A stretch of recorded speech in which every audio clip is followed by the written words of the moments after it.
அனைவருக்கும் வணக்கம். TNPSC group 2 mains எக்ஸாமுக்கு தேவையான முக்கியமான டாபிக்ஸ் நம்ம பார்த்துட்ருக்கோம். அந்த வரிசையில் இன்றைக்கி அமில மழை பற்றி பார்க்க போகிறோம். ஓகேவா?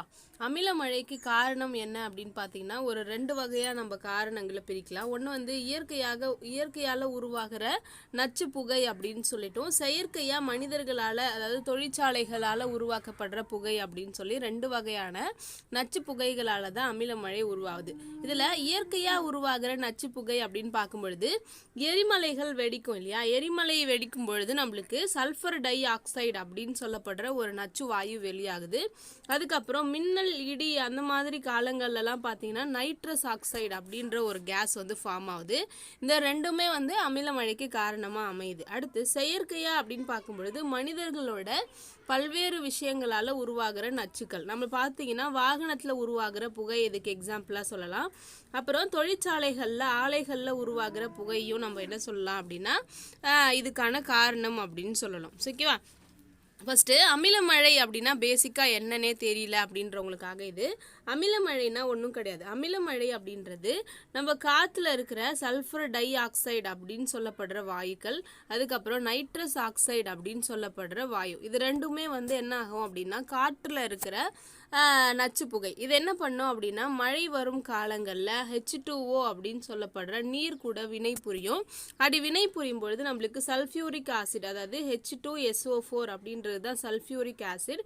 இது வந்து இருக்கிறதுலே ஒரு ஸ்ட்ராங்கான ஆசிட் அப்படின்னு சொல்கிறோம், ஒரு வலிமையான அமிலம் அப்படின்னு சொல்கிறோம். அடுத்தது இந்த நைட்ரஸ் ஆக்சைடு இருக்கு இல்லையா, N2O, இது கூட வாட்டர் அதாவது நீர் வந்து சேரும் பொழுது என்னவா மாறும் அப்படின்னா HNO3 அப்படின்ற ஒரு ஆசிடாக மாறுது. இதுக்கு பேர் நைட்ரிக் ஆசிட் அப்படின்னு சொல்லுவோம். இதுவும் வந்து ஒரு பயங்கரமான ஒரு ஆசிட். இந்த ரெண்டு வலிமையான ஆசிட் வந்து மழை நீரில் கலக்குது. ஓகேவா? மழை நீரில் ஃபார்ம் ஆகும்போது அது என்ன பண்ணுது, மழை நீரில் கலக்குது. அப்படின்னும் பொழுது அமிலத்தோட pH அளவுக்கு மழை நீரோட pH மாறுது. மழை நீரோட pH அளவு பார்த்தீங்கன்னா 7. ஓகேவா? தூய நீரோட pH அளவு 7.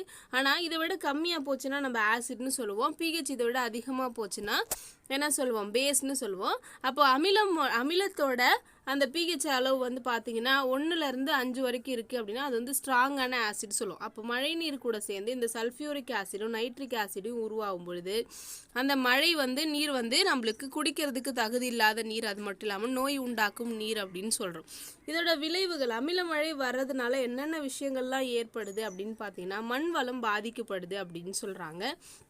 மண்ணில் இருக்கிற நல்ல பாக்டீரியாக்கள் எல்லாமே செத்து போயிடும். அதனால் பாக்டீரியாவோட அந்த நொதித்தல் திறன் வந்து பாதிக்கப்படுது அப்படின்னு சொல்கிறாங்க. அதுக்கு அலுமினியம் அப்படின்னு சொல்லிப்படுற ஒரு நச்சு அயனிகள் வந்து நம்மளோட மண்ணில் இருக்கும். ஓகேவா? அது வந்து ஒரு குறிப்பிட்ட அளவில் தான் இருக்கும், கம்மியாக தான் இருக்கும்.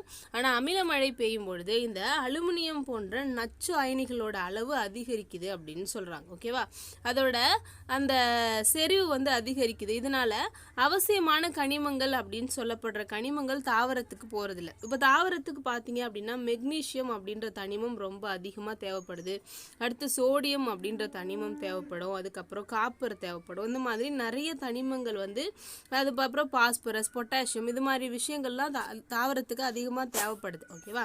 ஆனால் இந்த அலுமினியம் போன்ற நச்சு வாயுக்கள், நச்சு அயனிகள் அதிகமாகும் போது தேவையான அயனிகளோட இன்டேக் வந்து தாவரங்களுக்கு குறையுது அப்படின்னு சொல்கிறாங்க. அடுத்தது இதனால தாவரத்தோட விளைச்சல் அப்படின்றது பாதிக்கப்படுது, குறையுது. ஓகேவா? அதுக்கப்புறம் இந்த இந்த அமில மழை அப்படின்றது கால்சியத்தையே கரைக்கும் அப்படின்னு சொல்கிறாங்க. கால்சியம் பொதுவாக உங்களுக்கு தெரியல அப்படின்னா நம்மளோட பல்லோட மேல் பகுதி, அதுக்கப்புறம் எலும்பு எல்லாத்துலேயுமே என்னதான் இருக்குன்னா கால்சியம் இருக்குது. ஓகேவா?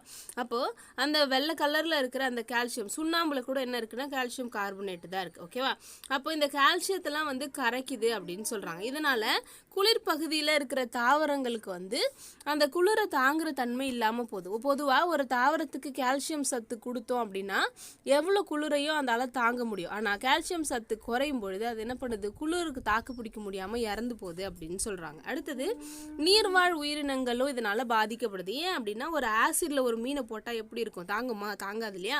அதனால் நீரில் வந்து அமிலத்தோட அதிகமான அளவு வந்து விழும்பொழுது நீர்வாழ் உயிரினங்கள் எல்லாமே பாதிக்கப்படுது அப்படின்னு சொல்கிறாங்க. அதுக்கப்புறம் pH குறைவாக இருக்குது அப்படின்னு வச்சுக்கோங்களேன், அதாவது ஆசிடாக இருக்குது அப்படின்னா நிறைய மீன்களோட முட்டை வந்து குஞ்சு பொரிக்கிறது கிடையாது அப்படின்னு சொல்கிறாங்க. முட்டை பொரியணும் அப்படின்னா அதுக்கு தேவையான pH வந்து வாட்டரோட pH அப்படின்னு சொல்லியிருக்காங்க.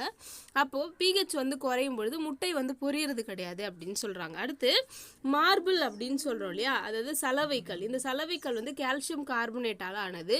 இந்த கார்பனேட் வந்து என்ன பண்ணுது அப்படின்னா நல்லா ஸ்ட்ராங்காக ஒயிட்டாக இருக்க மாதிரி இருக்கும் அது கால்சியம் கார்பனேட். ஆனால் இந்த கால்சியம் வந்து அமில மழை வரும்பொழுது கரையுது இல்லையா, இதனால தாஜ்மஹால் மாதிரியான கால்சியம் கார்பனேட்டால் செய்யப்பட்ட நிறைய நினைவு சின்னங்கள் அழியுது அப்படின்னு சொல்கிறாங்க. நீங்கள் நல்லா பார்த்தீங்கன்னா தெரியும், நம்மளுக்கு ஸ்கூல் புக்லேயே கொடுத்துருப்பாங்க. அமில மழை அது மட்டும் இல்லாமல் காற்று வந்து பாதிக்கப்படுறதுனால தாஜ்மஹாலோட ஒயிட் கலர் மங்கி போய் இப்போ அது என்ன கலரில் இருக்குன்னா எல்லோ கலரில் இருக்குது அப்படின்னு சொல்லி காட்டியிருப்பாங்க. அதுக்கு காரணம் என்ன அப்படின்னா காற்றுல இருக்கிற அந்த நச்சு வாயுக்கள் அமில மழையாக பொழியறதுனால தான். ஓகேவா. அடுத்தது இது மட்டும் இல்லாமல் சில உலோகங்களால் ஆன பொருட்கள் இருக்குது. நம்மளுக்கு மெஹரோலியில் இரும்பு கல் தூண் இருக்குது. அந்த மாதிரி உலோகங்களான நினைவு சின்னங்கள்லாம் இருக்குது. அந்த சின்னங்களும் கூட அமில மழையால் பாதிக்கப்படுது அப்படின்னு சொல்கிறாங்க. ஓகேவா. அடுத்து முக்கியமான ஒரு விஷயம் என்ன அப்படின்னா காற்றுல ஸ்ட்ரான்சியம் 90 அப்படின்னு சொல்லி ஒரு கதிரியக்க தனிமம் இருக்கான். ஓகேவா.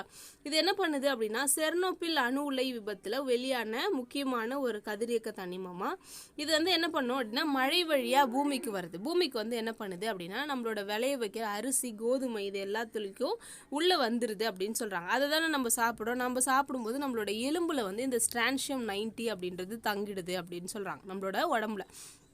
அப்படி தங்கிறது மட்டும் இல்லாமல் அது என்ன பண்ணுது அப்படின்னா புற்றுநோயையும் உண்டாக்குது அப்படின்னு சொல்கிறாங்க. அதனால் இந்த ஸ்ட்ரான்சியம் 90 அப்படின்றது மிக முக்கியமான ஒரு தனிமம் அப்படின்னு சொல்லியிருக்காங்க. இது வந்து காட்டில் அதிகமாக கலந்துருக்கு அப்படின்னும் இதனால நிறைய பேருக்கு கேன்சர் ஃபார்ம் ஆகுது அப்படின்னும் சொல்லியிருக்காங்க. ஓகேவா.